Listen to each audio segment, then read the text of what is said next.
and welcome to Trail Grazers, where guess what? We are on a trail trip. So there's Jim at the wheel. Hi, how you doing? And we are almost at our destination. So we will show you where we're going to be right now. Coral Pink Sand Dunes State Park. So we're going to pull in and get our camping spot, get all set up, and we will show the inside of our trailer and Jim unloading Blue so that we can get squared away for the few days that we're going to be here. So here we are. We have arrived at Coral Pink Sand Dunes. This is our campsite. We're not up in the trees. We're in the newer section that has no trees, but we're right next to some dunes. And they've done a great job of blacktopping this. This is fairly new. It's only been here probably less than 2 years. And so we have semi-full hookups. There's no sewer hookup, but we can do that part of dry camping for about 4 days, we have discovered. So it's a beautiful place, some big rigs. We're here in the middle of the week. Here is the inside of our trailer with all of the furniture folded up against the walls. And there is Blue. That's how Blue rides inside. Jim is unstrapping Blue, going to back it out here in just a few minutes. Jim is now going to be backing out Blue.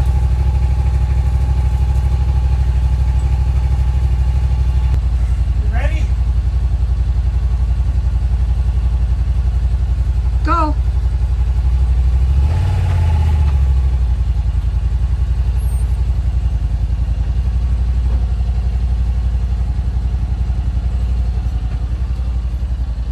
And there he goes, down the ramp. And you can see some of the camping area.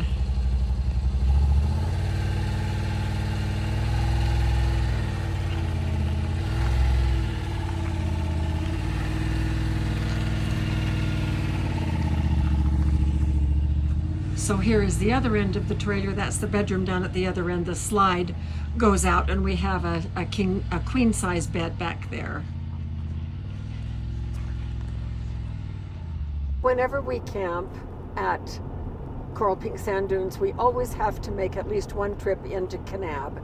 And that's what we are doing this morning. We have no internet connection at all, no Wi-Fi, no cellular at the camp. And so we always have to go into town and check to be sure everything in the world is okay. So we're doing that this morning, and Kanab is a beautiful little town nestled in among tall red sandstone cliffs, so we'll give you some pictures of that. Meanwhile, here is the view of some of the sand dunes. Looks like somebody's been out. And we have been all over the dunes up there when we had our four-wheelers. Not since we've had Blue, but that day is coming soon, maybe even today. We'll see when we get back from Kanab. So here's what the approach to Kanab looks like between these red sandstone cliffs and bluffs. Cottonwoods, Pond. water.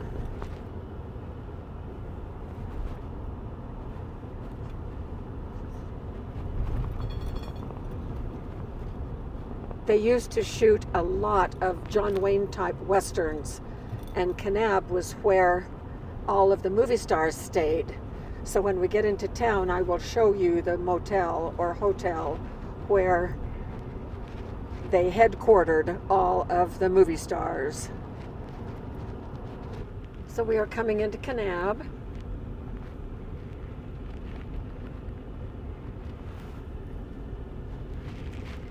Looks like they've resurfaced. Yeah, it looks nice. Yeah, and widened.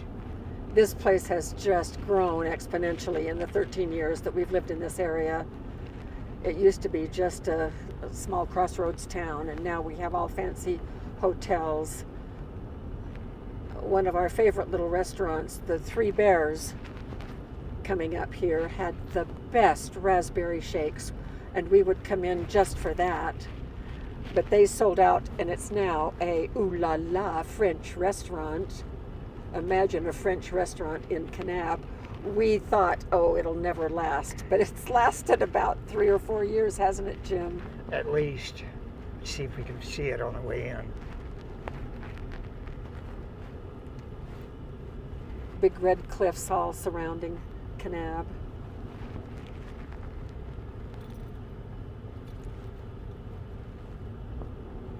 If you look beyond the newer construction, you can sort of see the flavor of an old west town. Some of the things are still old. The white structure on the left coming up is the Perry Lodge. And that is where all the movie stars used to stay. So there it is, right there.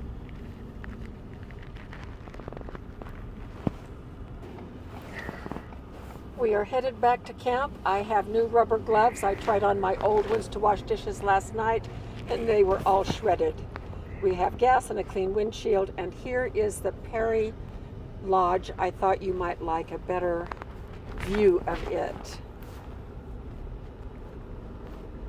And we have a clean windshield. There we go. Thank you, honey, for going slow. Yeah. And we are now on our way back to camp. Well, guess where we are? Sitting in blue. We're about ready to take off and do a little bit of adventuring. There's Jim with his helmet getting ready to start blue. We have already shown a video of riding the dunes. We are now going to go down the highway just a little bit, and there are side roads that take us back into the back country a little bit. We're going to find one of those and see where it leads.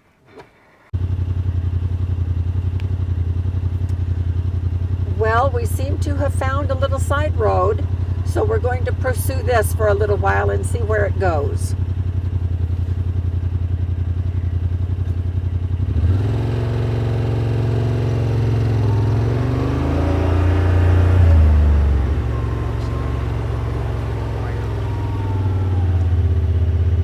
Looks like Moccasin Mountain. All right. We've never been on this one before.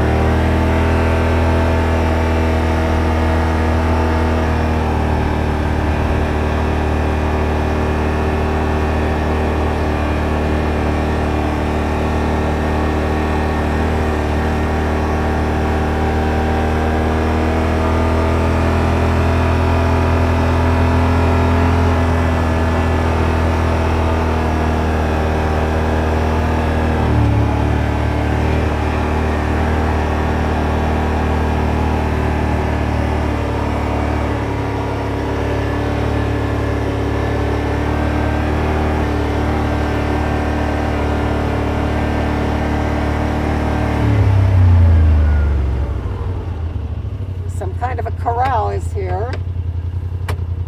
Looks like it hasn't been used for a while.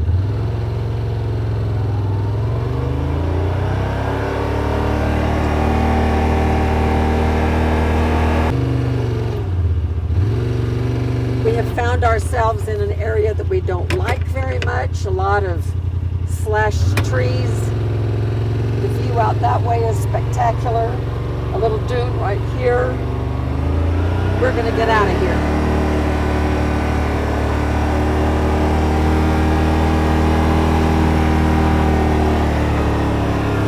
I was afraid of that.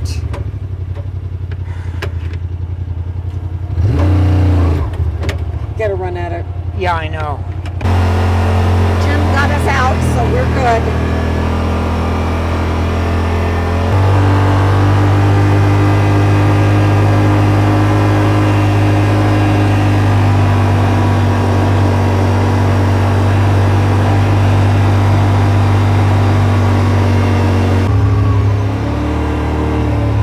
One of the easiest meals to fix at camp is stir fry. And especially if you have chopped all the vegetables and have everything ready to go ahead of time, which I do, and I'll show that to you in just a minute. Now, we're going to be doing ours over the Cobb, and with the Cobb comes this wok that just fits right here. You don't need a Cobb, you don't need a wok. All you need is a big frying pan over whatever heat source you would like. The fun part is actually doing the stir fry. Now over on Rose Red, we have done a video on kind of a standardized formula for doing stir fry that I have just found to be so convenient.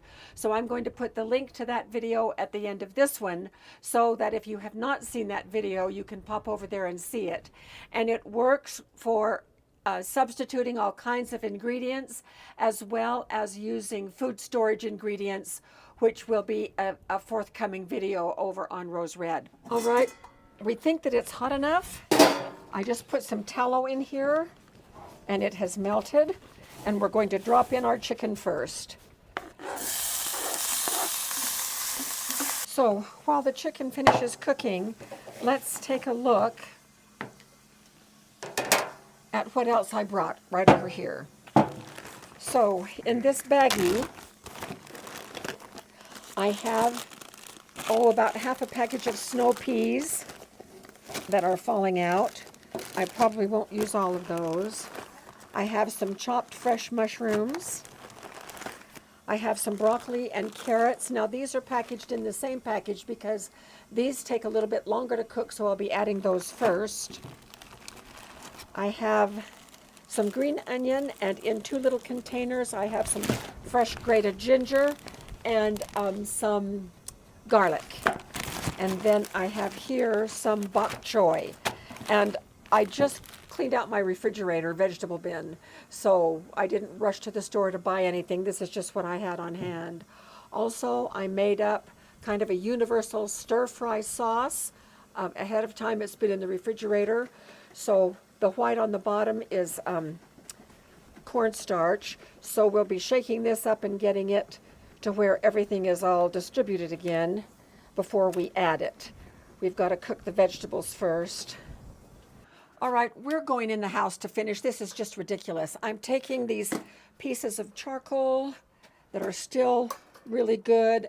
Here's a piece of cobblestone, and I don't know why it is not heating up. We should be up to 300, 400 degrees, but it's just not happening. The only thing I can attribute it to is the wind. So we're going to put these in our used charcoal can.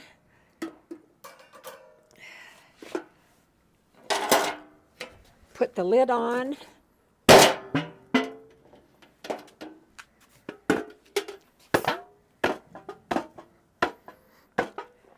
And put them out. Talk about stomping them to death. I know. And we're headed in the house, so in the trailer, so I'll meet you in the trailer. Well, I am not sure what happened on the Cobb, but whatever it was, I'm not happy about it.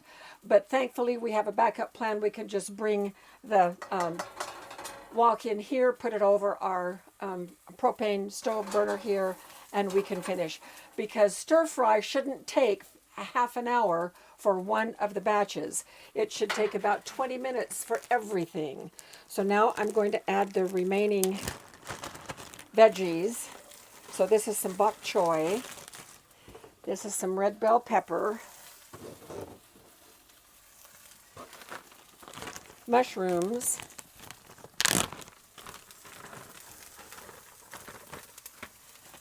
And some snow peas. And then we just should be able to stir this and not steam, but just stir.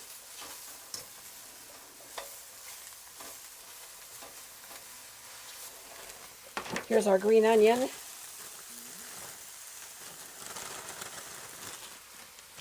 And our aromatics. Ooh, fresh ginger, grated. And garlic. And it makes it so easy to do when we're camping if everything is done ahead of time. This is the sound we should have been able to hear outside.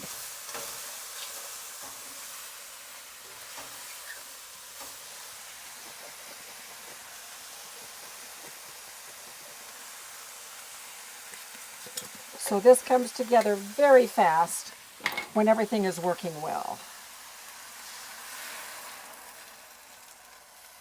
We may not need all of that. All right, the sauce has sizzled. We're turning everything off. It's nice and thick. And now our dinner will consist of this nice hot rice. And this is a meal in itself. We don't need to add anything else. It's got meat and veggies and some rice, topped with this delicious stir fry.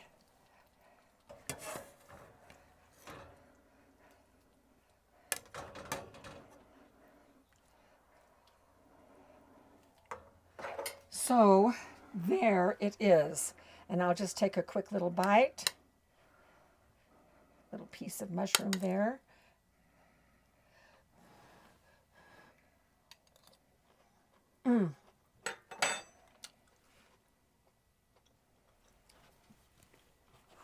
Perfect.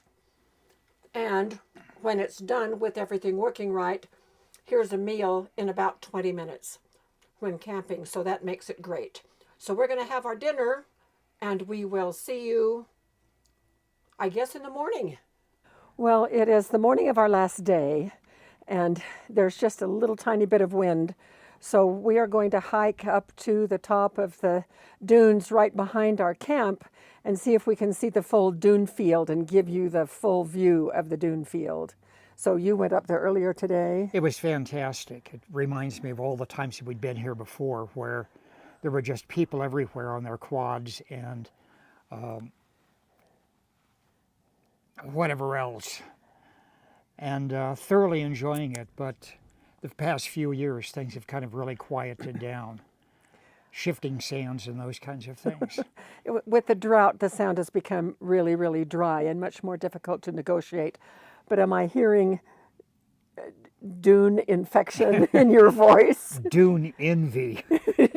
Okay. Not the movie. So here we go. Well, here we are at the top. So we'll start way over here. Toward the... Swing across to the large dunes right there. I think that's what has Jim so excited.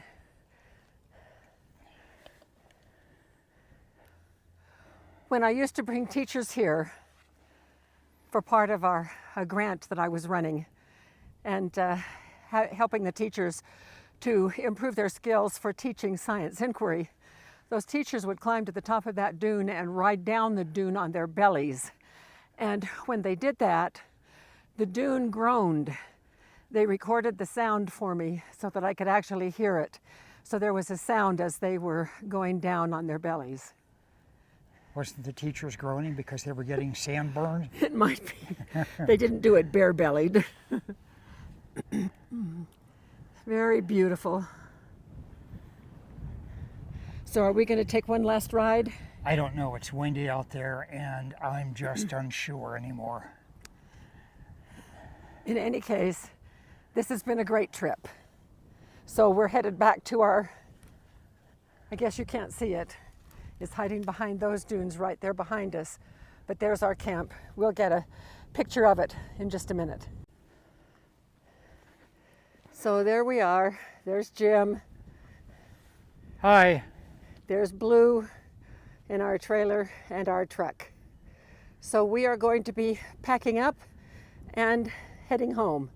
This has been a great visit, and we look very much forward to our next adventure on the trail. So we will see you soon out there on the trail.